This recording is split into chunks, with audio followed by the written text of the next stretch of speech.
Hey everyone, welcome to a kind of episode of Pretty Aggressive. So I'm Julia and I run Pretty Aggressive Industries. I'm a certified personal trainer, certified nutrition coach, as well as a certified transformation specialist. And I run a 3-month program also on resiliency life coaching so people can learn to thrive in this life instead of just survive, because that's bullshit. So today is a bit of a special video. I haven't sent out content for a little bit. I've been very pregnant. I am currently 39 weeks pregnant today out of 40, and the past few days I've been in what's called early labor. So contractions come and then they teeter off, and then they come and then they teeter off. And when I get into active labor, when the contractions don't let up, is when I will be going to the hospital. So for very particular reasons, I've been trying to get myself into labor, and I've been using all the old midwives' tales of castor oil, raspberry leaf tea, spicy foods, certain yoga positions, walking stairs. Yesterday I did acupuncture, and then this morning I did a chiropractic visit, and I had just such an incredible experience that I wanted to be able to share it. So this might be a little loop-de-loop of a discussion. If you haven't noticed, most of my videos are scripted and this one is not. So if I'm a bit umming and ahhing and losing track of where I am, that's why. So I treat my healthcare professionals, my alternative healthcare professionals, often as medicine guides, shamans. They are my spiritual leaders in my life. I don't just go to them for the health care that they offer. I also utilize them as my guides in life, often because they are so connected to the human species and because they are in an alternative medicine kind of setting, often. And I love the rich experience that I'm able to have one-on-one with someone who's able to share their life advice or experience or wisdom with me when I'm going through struggles. I'm going there for healing and not just for my body. So first I want to just talk about why I want to accelerate my labor. And it's because the gay rights in France, so this is a surrogacy, and it's for a same-sex couple from France. Now, because France is actually, surprisingly, very behind on their gay rights. So although gay marriage is legal now in France, a same-sex couple is still not recognized and not offered the same privileges as a normal family unit. So when it comes to paternity leave or parental leave, here in Canada, you're able to split parental leave between a man and a woman and man in a marriage. So it's husband and wife or father and mother. So if you get a full 10 or 12 months, they're able to split it between the two parents. Whereas in France, they only recognize one father in a family. So both of the men in the same-sex couple are not able to take parental leave. And which means that both the fathers are over here and one of them is actually on a limited time vacation from their work, and it's only 5 weeks. They've now been here 3 weeks, and until this little girl comes out, the time that she comes out is there's only so much time left for one of the fathers to spend with her before he needs to go back to France, while the other one remains until the paperwork, passport, birth certificate, and other medical documents are created for their legal guardianship for her. So while one of the fathers has 5 months of parental leave, the other one only has 5 weeks and not even underlisted as parental leave. So I'm hoping to gift this little girl as soon as possible for them. Now, for my experience this morning that I really wanted to share, I really believe in, and it's one of the things that I say at the end of almost all of my videos, is put out into the world what you wish to see. Now, I had a very elevating experience, something that humbled and flattered me greatly.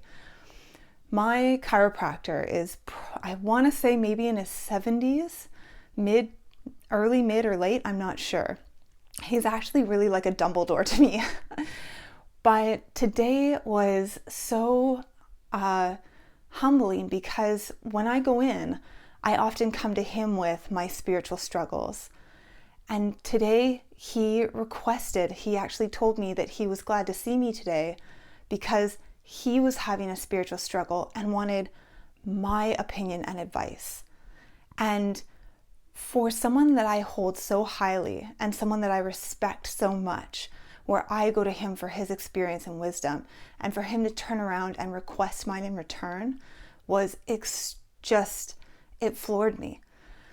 So the conversation was very interesting because there were so many reminders for myself, and there were so many lessons that I would want to share with other people, and so many lessons that I continually share with my clients and the people that I work with and my loved ones and friends who come to me for advice. And it was a great reminder that no matter what age or what stage we're at in our growth or our lives, we need to be reminded, and that we can lose our footing or lose our way or get wrapped up or lost in the micro, what's just in front of our face, instead of watching the big picture. So as he talked me through what he was struggling with, I was able to pick the key points through his language and his speech and the way he was talking and what the language he was using to share. And the first lesson was, he had started talking about one particular group of people being frustrating and why are they like that? And then as he kept talking, it broadened to a larger group of encompassment. And then it turned into, well, people are like that and it's so frustrating. And that's what I pointed out to him, that when we're with our coworkers or our family or a particular group of people, that the struggle is never just about the mindset of just those people. Oh, postal workers are so like this. Oh, chiropractors are so like this. People who love sports are so like this, or my family members are so like this. And then as we broaden it and we think, well, there's a larger group of people like that. Well, people are just like this. That's what we need to recognize. When we are frustrated with the actions or perspectives or activities of a certain group of people and are frustrated with them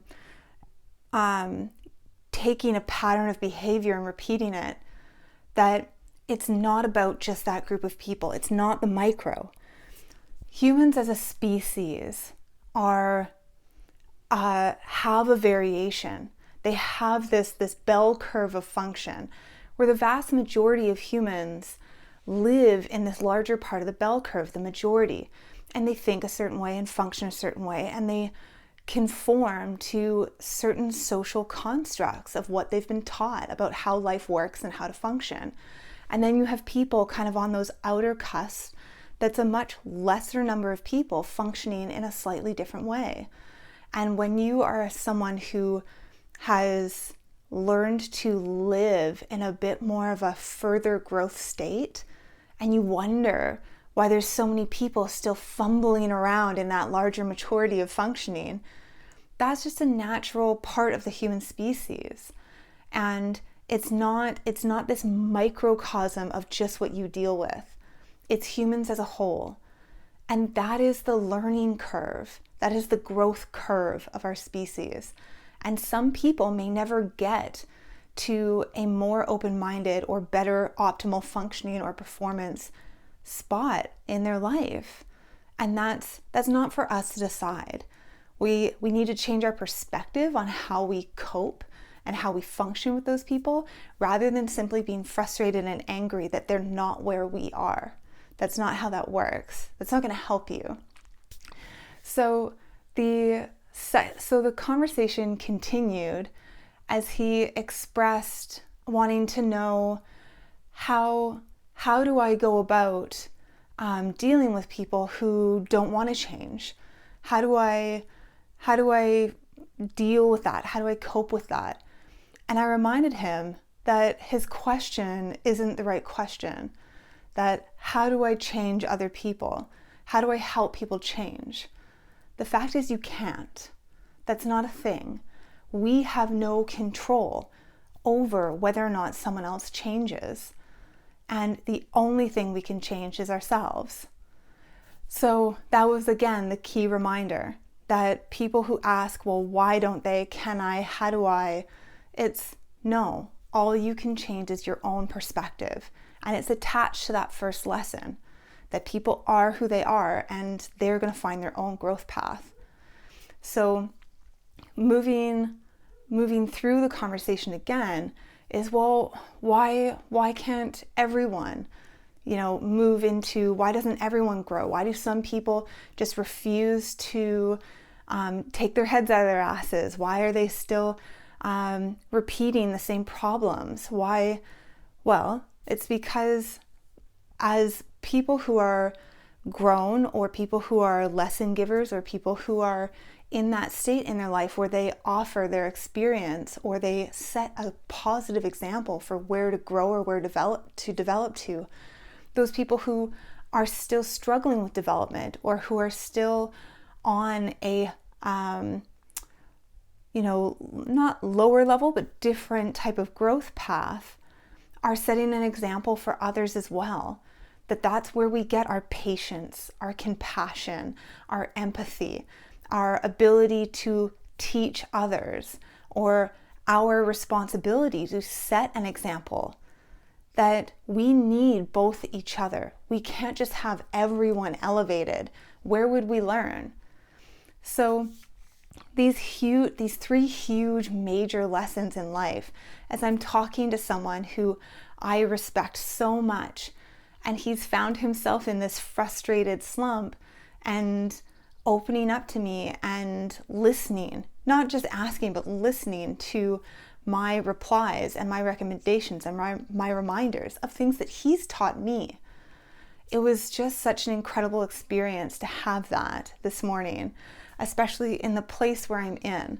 That the past 10 months of my life have been this shocking growth journey for myself, and I've battled and struggled so much and come out a better person every time. And he has been such a leader for me, and he's been such a positive, incredible example for me. And he gave me an opportunity today to share back with him so much of what he's taught me, just because he's in that place. And it really makes me want to remind all of my clients and all of my friends and all of my graduates that no matter where you're at, that one, sometimes we need to relearn our lessons. And two, it's very important to open up to someone that we respect and request those lessons back and forth from someone else that's on the same path or journey as us for growth and achievement and optimal performance in both our minds, bodies, and spirits. So that was just very humbling today, and I wanted to share that. And I hope that that helps people and, is the reminder or jolt that you need today. So put out into the world what you wish to see. Again, my name is Julia. I run Pretty Aggressive. I do personal training, nutrition coaching, and resiliency coaching. And remember those lessons. Our species as a whole lives in a bell curve, and we have a majority of people functioning. And because of that, we need to recognize that it's not within our ability to cause other people to change. All we can do is change ourselves, and that we need that variation in order to continue learning and growing as a species. And we're not going to do it all at the same pace, but the more you recognize the importance of the depth of struggle and challenge and tragedy is the exact way to increase the height of your joy and your growth and your abundance. So that's the lesson for today. I hope you all have an incredible day, and I hope I go into labor soon so I can give the fathers the gift of having their own family. So have a great day, and I'll see you next time.